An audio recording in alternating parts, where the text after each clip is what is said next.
Hi everyone, welcome back to my channel. For today's video, let's talk about 6 reasons why until now you still have no savings.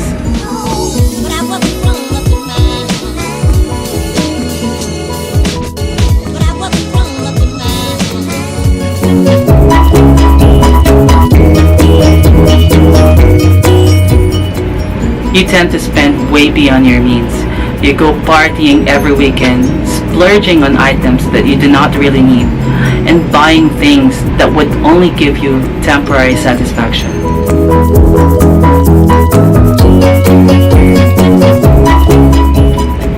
If you have a credit card, don't think of it as a free money that you can use on buying those expensive things that you don't actually need.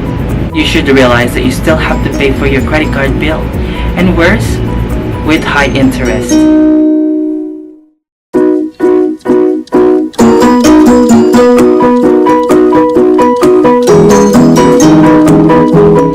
Itag mo yung friend mong namimilit magpalibre pag birthday mo.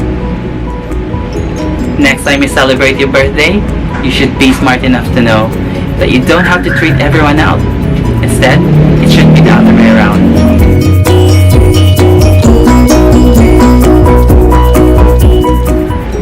We tend to easily get envious of what others have, may it be the latest gadget, dress, shoes, or even a car.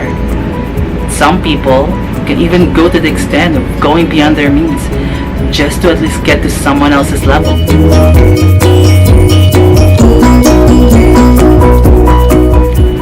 This is the result of a common Filipino culture wherein we tend to overspend during paydays and not to think of having enough money to get through the rest of the month.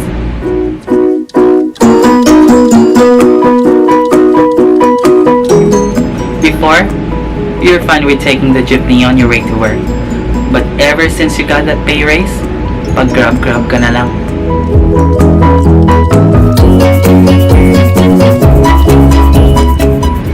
Savings the first step towards ensuring your financial freedom. This is why you have to put an end to the endless excuses and get into the savings habit now. Remember, the money you save now ensures a more secure future for you and for the people you love. If you find my video helpful, don't forget to hit the like button and subscribe for more videos like this. Goodbye!